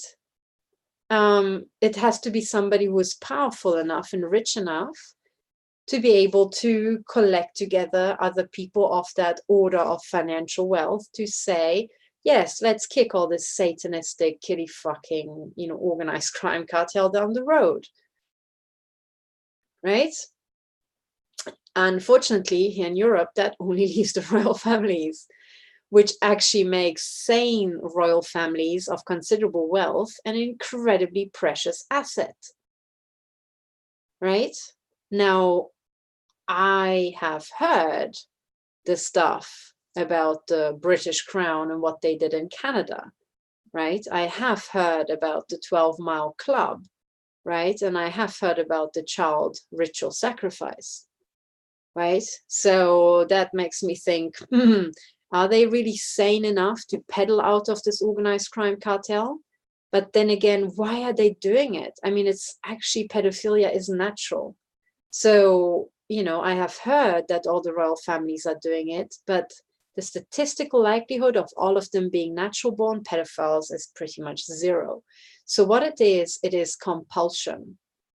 Okay, the organized crime cartel has a gun to their head, and if they don't do it, they will be killed. And there are examples of royalty being killed. For example, Princess Beatrix, who died in a car accident right in the heartland of Vatican intel on the shores of the Vierwaldstätter See, literally, I think, less than a kilometer from the founding place of Switzerland. In other words, less than a kilometer from the biggest and oldest military bunker in Switzerland, right? So that's what happens to all the royals if they don't play along with this organized crime cartel. They would die, right? What would happen to the Queen of England if she suddenly said, look, hey guys, it's an all-male club, but I'm the head of Freemasonry here. The Freemasons will stop this targeting bullshit and will become honest. Well, most likely what would happen is that she would die and people would say, oh yes, but she was really old. Even if she is top fit, maybe, you know? So it's a serious thing to consider. And now you can see it for yourself that MI7 is not protecting the British monarchy, right? MI7 is on loan from Vatican Intel in Britain, right? It's alongside the British monarchy, but can turn on them at any moment should they step out of line. So what to do? Okay, what the fuck to do to shut down this organized crime cartel? And it goes back to what I said at the very beginning of the, I think the first broadcast, or maybe it's this broadcast, no idea. It's almost 3 a.m. I'm so tired, I don't remember. But what it gets back to is that we cannot shut down this organized crime cartel alone. We either do it together everywhere, or we are all fucked. Okay, and funnily enough, the royal households are just as fucked as I am, being machine gunned with directed energy weapons now, even though it doesn't seem like it to them right now. Because, hey, look, I'm poor, I'm being maimed, and they are rich, and they're not, right? But this can turn very quickly because this entire integrated weapon system has been built up to terrorize people like them, the kind of people who have an army, okay? So the only way we can all get out is to use one huge advantage that the royal families have, okay? It is that they actually are family related, okay? All the royal families in Europe are related to each other. They're all each other's second cousin and third cousin and stuff like that, right? So what it has to be is a Europe-wide family decision to get the fuck out of this bullshit, basically for the protection of their own children. Okay? So, in other words, the satanic old guard has to decide to get the fuck out of this bullshit, knowing full well that the young generation, like people like William, you know, in Britain, and Prince Harry, they will not have the option to keep the shit show running if they stay satanic, because literally in a modern networked society, these people would be toast. Okay? And I'm not saying that as a threat. I'm saying that as a systems analysis insight here, okay? So I pointed out to you way before absolutely everybody else, I said, beware, the organized crime cartel will try to asset strip and most likely kill or somehow totally destroy all the European families, royal families, all the European royal families, okay? And I said, well, this, whatever you might think about Republican versus monarchist, right? That is totally beside the point, because what we are actually dealing with is that this organized crime cartel that's trying to destroy the monarchies is also trying to genocide us all, okay? So if we want to get the hell out of this, the royals can only save their life with public support, and the public can only survive this genocide with royal support, because it's the royals who have the networks and the armies and the money. Do you understand? And this is what's so fucked up about this situation. Okay? That is actually the real amusing crux in all this, is that neither the populations of Europe, they can't cut loose the royal families, because the royal families then have absolutely no backing to pedal backwards and get the hell out of the Vatican Intel Satanist, child sacrificing, adrenochrome harvesting bullshit system. Okay, they will be lost and they will be going down with the Vatican. If they come out, right, if they don't have the full support of the population, they again will be going down with the Vatican. It's a lose-lose for the royal families, okay? So the only way to turn that into a win-win is to work together and shut these organized criminals the fuck down, okay? As hard as it is, right? That's the only way. Now, there are several things to keep in mind, okay? And in all this, it's like, you know, it's the 50 Shades question. What's more gray than gray? What's more black and what's more white, okay?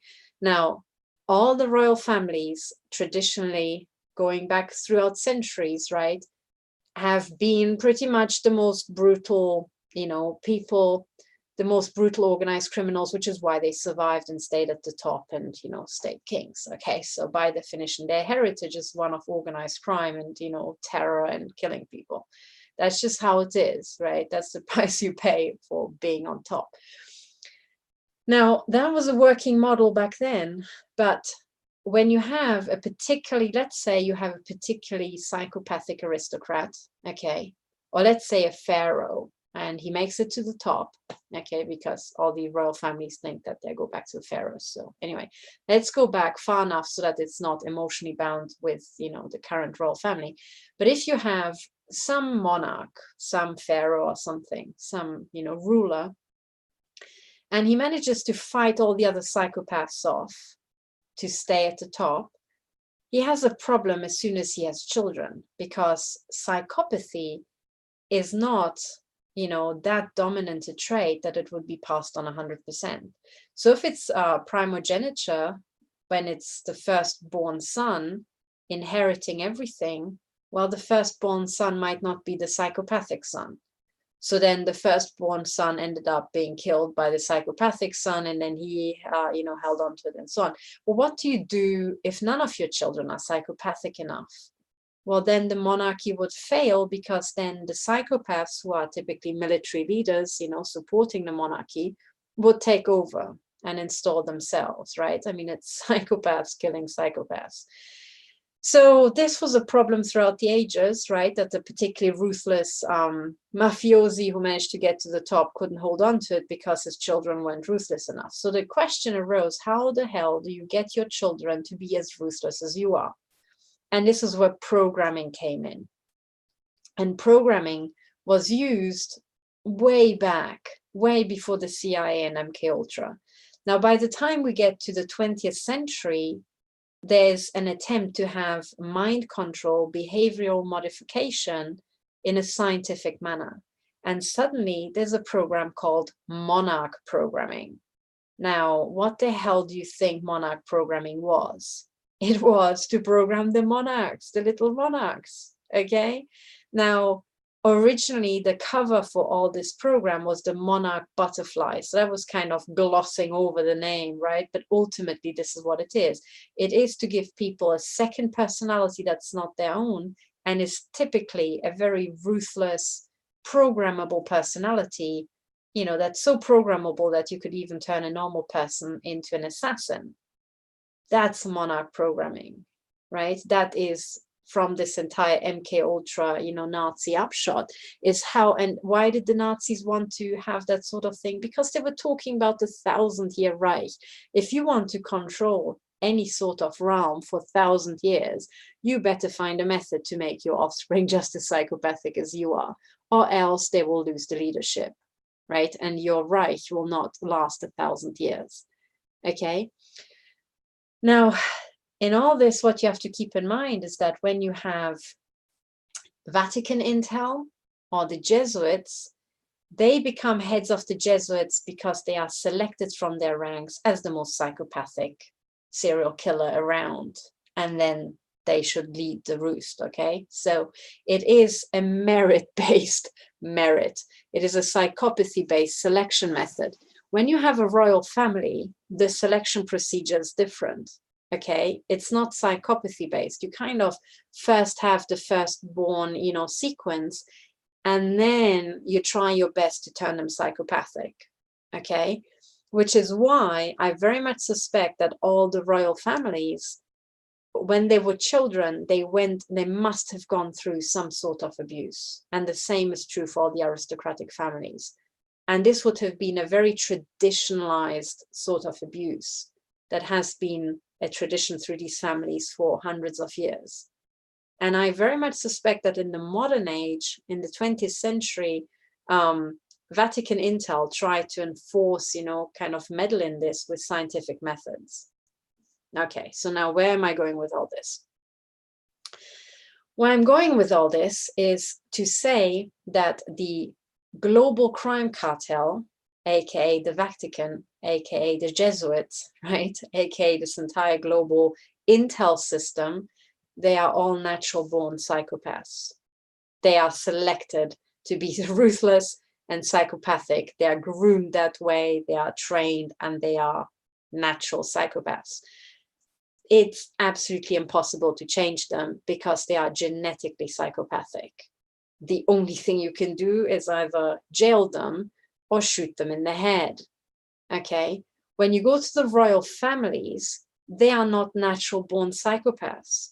If at all, they are learned psychopaths.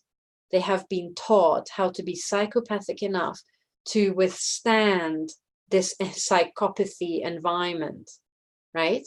Of all the people at the top of the pyramid being psychopathic, So when you have a choice between a natural born psychopath and a trained, somebody who's trained to be like a psychopath, this trained psychopath is a much better bet because they are not genetically psychopathic, there's a chance you can get through to their brain. They have a brain, okay? This brain might be very much hidden and might be very inaccessible with a lot of, psychopathy programming, but at least it's there. Whereas with Vatican intel and the Jesuits, you might as well give up, So with all these pedophile cardinals, don't look for any sort of, mercy or empathy anywhere because they are selected to be psychopathic by birth. Okay, so that's the big difference here. The monarchies are naturally born families, right? And their children, and they have much less likelihood to be psychopathic. So bottom line, if you have a choice of having to, form alliances based on common sense and logical thinking to save yourself and save the future of your countries, the royal families are a much better bet for exactly this reason. It's because of their natural birth and the fact that they are naturally formed families, they are much less likely to be totally fucked in the head, psychopathic beyond redemption, as the Vatican crime cartel would be, or the global organized crime cartel. Okay, so when you get top financiers like George Soros, he was selected because he was massively psychopathic. When you get people like Epstein, he was selected because he's a psychopath and most likely a serial killer, right? I think we have enough evidence to say that. There is no chance of ever reforming him, right? But when you go to the royal families, even though some of them might take part in human ritual sacrifice, that's because they are forced to, okay? If they were left the fuck alone and could migrate out of this organized crime cartel, systems analysis says that they most likely would end up being quite normal, almost pleasant, because they're not natural born psychopaths, okay? So the reason why I'm making this point is you can disagree or whatever, and don't think that I'm not aware of what's going on and what sort of rituals these people have to take part in and have taken part in quite gladly in some cases, okay? And I'm not talking about individuals, I'm talking about the statistical probability when you take the entire group, okay? I'm saying that the royal households as a group averaged over all their uncles and aunts and, relatives and children have a much higher likelihood of being, at least to some extent, still sane in the head than if you average over all the Vatican's cardinals or if you average over all the members of MI6. Okay, that's the difference. And if I have to choose between the two, I honestly would go for the royal families as a collective than to go for MI6 as a collective. Okay, I think for this reason, right? So anyway, keep that in mind. And what that would mean is that at some point, you know, the royal families have to be sent this memo that this is what we're doing now. So the population is shutting down this organized crime cartel, and there will be absolutely extraordinary pressures on the royal family to stay in this satanistic collective and continue to sacrifice children and take part in targeted murder. But this will become increasingly harder simply because we're now dealing with networked societies, and we are in the process of a phase transition. So what was possible before will not be possible at all afterwards. Okay. And now it's time to pick sides, okay, also for the royal families. And all I can say is, you just don't have to take it from me. You can do your own research. But my reading is that the organized crime cartel would aim to asset strip every single royal family, and they could not pull it off without actually killing quite a few of them. Okay, so if you don't want that, if the royal families do not want to be killed or don't want their loved ones killed, then now is the time to start migrating out of this global organized crime cartel. You know, that's what I'm saying, basically. Now, does that mean that we need to stick with the monarchies forever after? No, not at all. But what it means that right now, the holders of these big pools of wealth and domains and land, like the royal families, they have to align with shutting down the global organized crime cartel. And while that will be very hard on them in the beginning, because they will get blowback, just like Trump gets blowback and assassination attempts, in the long term, that is the most peaceful solution, okay?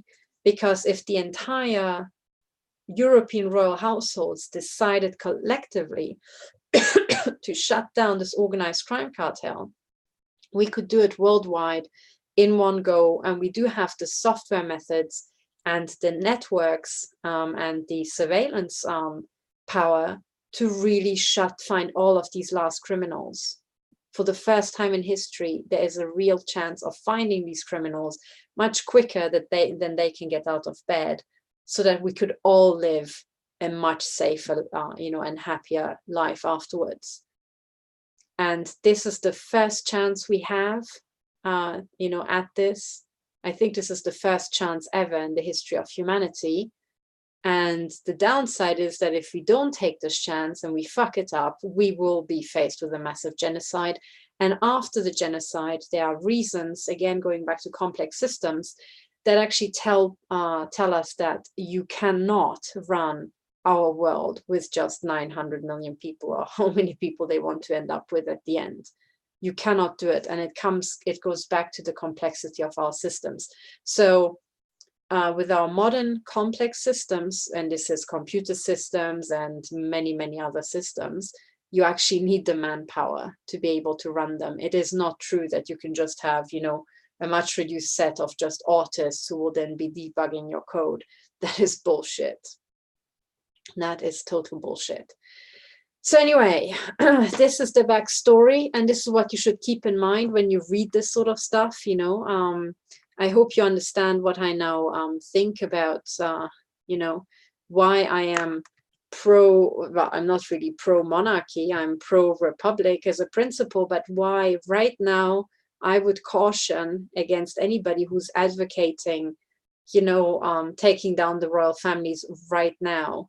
It very much depends on what exactly you want to do. And those people who say, oh yeah, let's just get rid of the, the royal families. Okay, but have you kept in mind that when you take the royal families out of the equation, you are left defenseless against the biggest organized crime cartel that owns the entire world?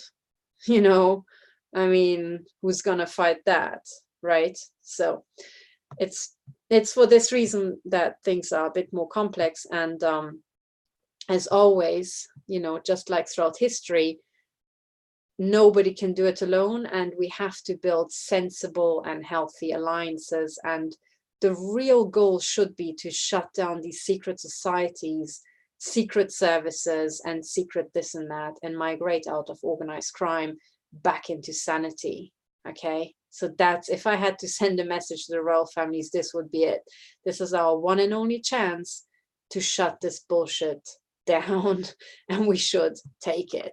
Okay, so now in other news, hang on, let me just change the tab. Okay, so this is another hashtag I told you so moment, which is the news published on the 25th of November 2019. Again, the same day that people said, oh, let's just get rid of the monarchy. This video was put out that Rothschild is being sued for running an illegal conspiracy with a Czech real estate tycoon. And what it turns out to be is that a hedge fund is suing them. Now, this is super interesting, because what it means is that the finance people are turning on other finance people. Okay, and I have predicted that too. I said that the smart money will have cottoned on to the power transition model that, by the way, was most likely developed by John Nash, and that's why he was killed. But the smart money has figured out that we are in the process of a power transition, and by the end of it, we will come to a much more stable, much more honest state, simply because of our networked systems. And what that means is that these big crime families will be shut down. Now, in finance, you have this first mover advantage. So whoever gets in first will get the biggest damages, and then whoever gets in last will not have any money left to get any damages, right? So I'm not surprised that this hedge fund moved to do this, and I predict that will be many, many more, and the number of people suing them will be, first of all, accelerating and eventually exploding exponentially. Okay, and there you have it. The Rothschilds are being sued. Okay. Now, what I suspect is that people will try to belittle it and say, oh, yeah, but it's not what it seems, and it's not this, or it's not that, and blah, blah, blah, blah. But actually, no, it's a pretty big deal. Okay, so you have members of the cartel suing members of the cartel in the public courts. That's a big deal, you know, when it's about crime, the banking crime families, you know.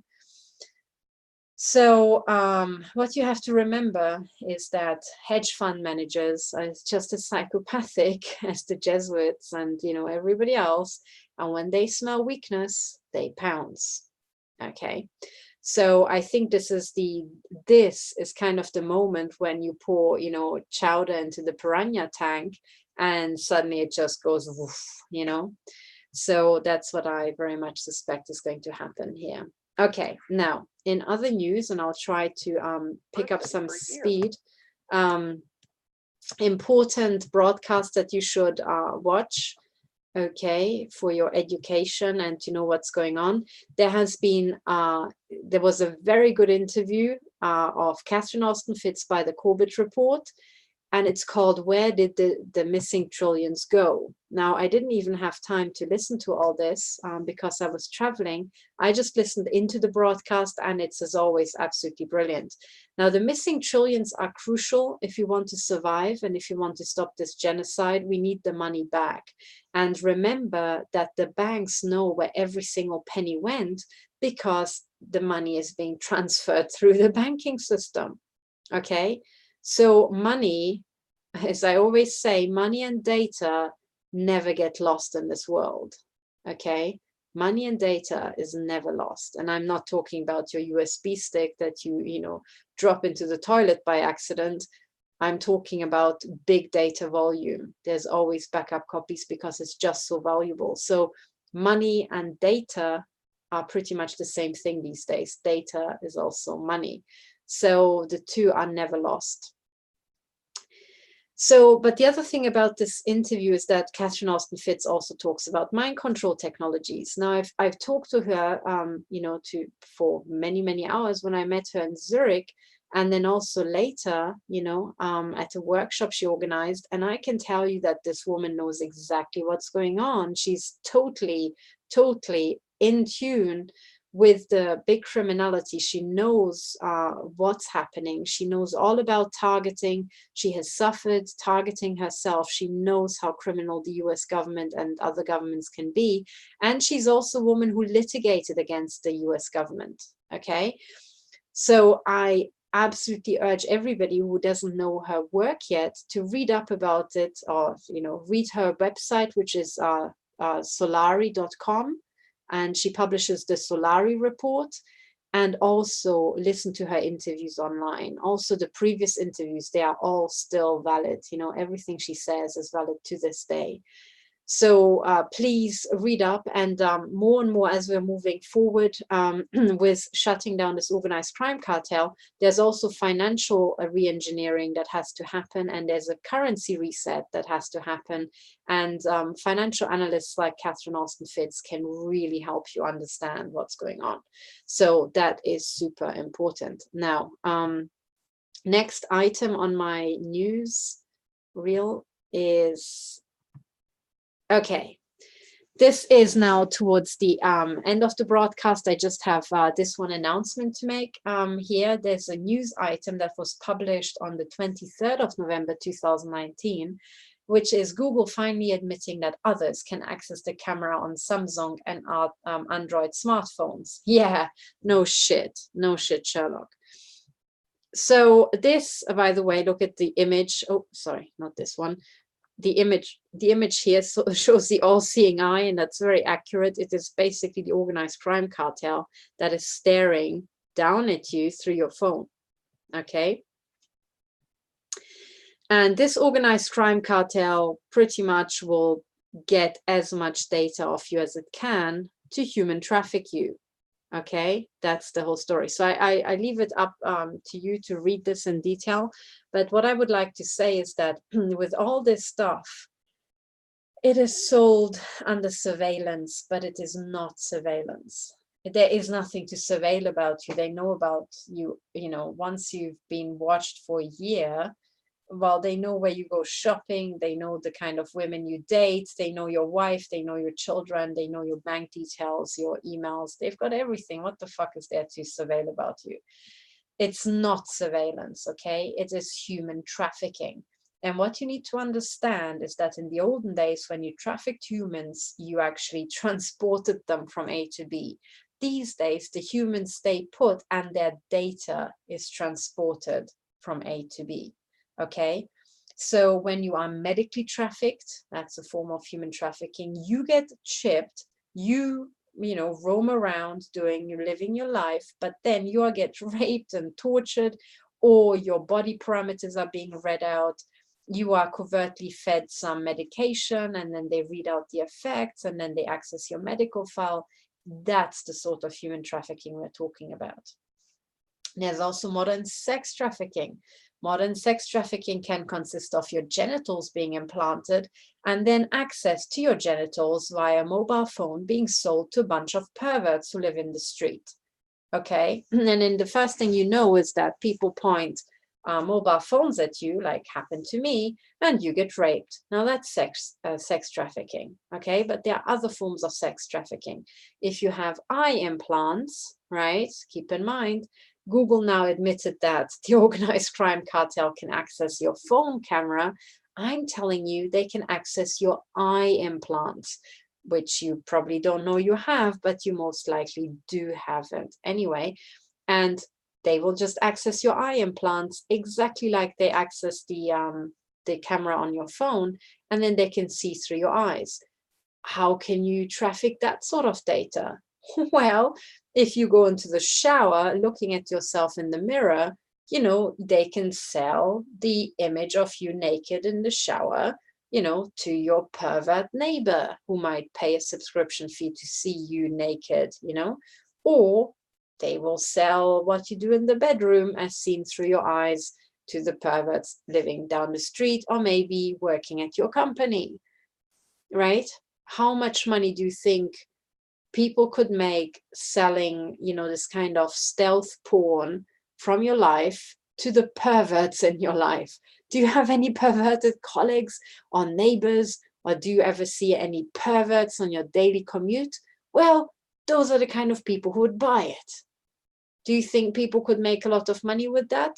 The answer is yes. Okay. So when you read these things about the phone cameras being read out, that is like, okay, belated disclosure about something we knew and have known for 20 years. The real disclosure is with the same effort, they can read out your eyes. Okay, that's the real story. So get yourself a $10 or €10 ultraviolet flashlight or torch and check if your pupils, reflect fluorescent green and stuff like that, So start looking for these things, please. Anyway, so this is the kind of stuff we're dealing with. I think I talked enough today. So this is the news update, but keep your eyes on these news. And just as a brief summary of what we talked about today. So remember that I've already talked previously for a very, very long time. And this broadcast is a follow-on from the previous one called Preparing for Court. Then I spoke about how to, or rather I'm quoting one investigator and one target who wrote a very good article about how to defeat the remote neural monitoring agenda by using martial arts techniques and blocking external influence. In my previous broadcast, I talked about how to block suicide programming and so on. And then I explained the difference between the capitalist system and the socialist system, and how Dr. Dave Janda revealed that the real story of Thanksgiving, as told to him by his mother, is actually the fact that America boomed when they switched from the socialist system to the capitalist system. And that's when they managed to produce plenty and celebrate Thanksgiving. The other thing I said is keep an eye on the General Flynn court case, because it will be hugely important for shutting down this organized crime cartel. And General Flynn is actually fighting the very same crime cartel that I'm fighting and that other people are fighting. So this guy needs your support as well. Then talking about targeting, Targeted Justice released the official Perp manual. Get a download of this before it disappears. I also said how MI6 has already paid damages, to victims in the past. And I also said how even though this particular instance took 50 years, now the speed of suing is accelerating, the speed with which people network and get ready to sue. So this time it won't take 50 years. Then I said, oh, look, it sounds like there's a report that Epstein was released alive. And I said how I predicted this, it's like, I told you so. I told you so that this is likely the case in a broadcast I did called Epstein's Fake Masonic Death. Then we talked about how MI7, aka The Guardian, is now talking about abolishing the monarchy. And I already predicted that the organized crime cartel would want to abolish the monarchy in the Techno Crime Fighters Forum number 18. So please go back and actually listen to it, because I think back then I did a better job of explaining what I meant. Then I also said, look, I also predicted how these financial psychopaths will be suing the big financial, the banking crime families. And here it is, the Rothschilds are being sued. And then I pointed to the interview by Catherine Austin Fitz, very important for understanding the black budget and how trillions disappeared from the US Treasury, which we urgently, or rather the Americans urgently need back if we ever want to shut down targeting. Now, by the way, on this, at this point, I want to remind people of the very good point Catherine Austin Fitz made, which is that once the organized crime cartel has stolen trillions, it can live off the interest earned on those trillions into perpetuity. In other words, this is the moment when the parasite detaches from the host, okay, and can live independently from the host. So what it means in real terms is that unless the American people find a way to get back the missing trillions, the organized crime cartel will use that investment and live happily ever after, even independently of the American people. Okay, so it's crucial that the American people get the missing trillions back. And then I finished off by saying that Google finally admitted that others can access the camera on the Samsung and Android smartphones, the others being the organized crime cartel. And I said, you know, this is just a really, you know, a cover-up in itself, because the real, the leading edge of technology is now to read out everybody's eye implants. So, but that's what's being kept from you, that you're implanted and that people see through your eyes all the time, you know, and that's what this organized crime cartel doesn't want you to know. Okay, so this was the broadcast today. I hope there was something for you that you thought was helpful or insightful. My court case is on the 12th of December 2019 in London. People ask me at what time. The answer is I have no idea. That will be announced closer to the date. But the court hearings typically take place between 10 a.m. and 4 p.m. So at some point in that 6-hour period. If you could be in London to support me for my court case, that would be awesome. Because last time I went into the court by myself, and it was only thanks to the integrity of the first two judges that I was taken seriously with this. Sorry.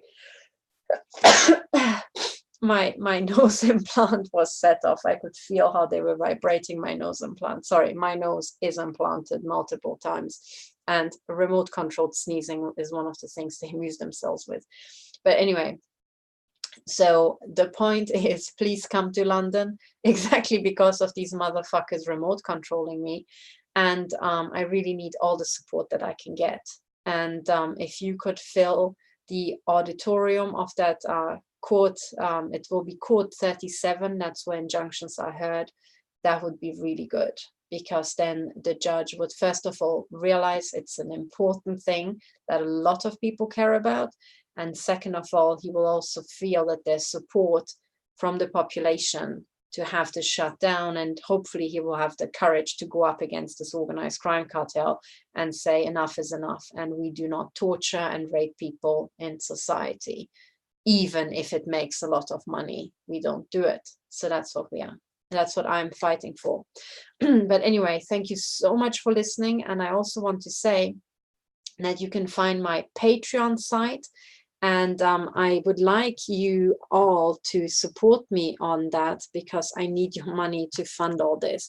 And I have a couple of wonderful donors who have supported me over years. But the truth is that, you know, I'm kind of sorry that they are pulling the weight, you know, of supporting me, and other people are just watching these videos and they just, you know, expect me to do all this work for them for free, you know, save the world in style for free for you guys.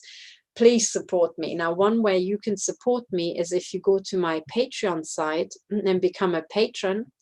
And it's called, the site is called patreon.com/Stop007. And then you can have a monthly membership. Now, I used to have, you know, I used to toy with the idea of putting all my videos behind this paywall, and I might have to do that, okay, if you guys don't support me, but I really rather would not. I would rather just have my videos available to everybody around the world, also those countries where people can't afford this, and then people being honest enough to say, hey, I actually benefited from your insight. Here is the price of a coffee. There you go, you know, because if you donate $5 per month, that is basically the equivalent of you inviting me for coffee once per month and spending $2.50 on a coffee for yourself and me. Would you do that? You know, and in turn, I fight the CIA and MI6. Would you do that? If the answer is yes, please become a patron for $5. Now, if you're much better off, would you invite me twice per month for coffee? You know, If you had to listen to these news over coffee instead, and I wouldn't just put them up over YouTube, would you buy me a coffee twice per month? If the answer is yes, please donate $10 per month and so on, okay? So please, please, please support me. I don't want to put this behind a paywall, but if I don't get more supporters, I might have to. So yeah. And just know that this is going for, you know, into a good cause of trying not just to save my own life, but trying to save the life of thousands of other targeting victims. I'm really giving my best. And if there's any downtime and you don't hear from me because I'm not putting out videos, that typically means I'm being tortured, I'm working my ass off, and I am at the limit of my capacity, or it means that my YouTube channel got a strike and YouTube doesn't let me report about the important news, you know? So either way, I'm fighting this battle. Okay, thank you so much for listening. Thank you so much for lasting this long throughout my broadcast. I love you all, and know that the way we are going to beat this shit is by working together, by really helping each other every which way we can. And when we do that, we can achieve anything at all. Thank you very much for listening, and bye for now.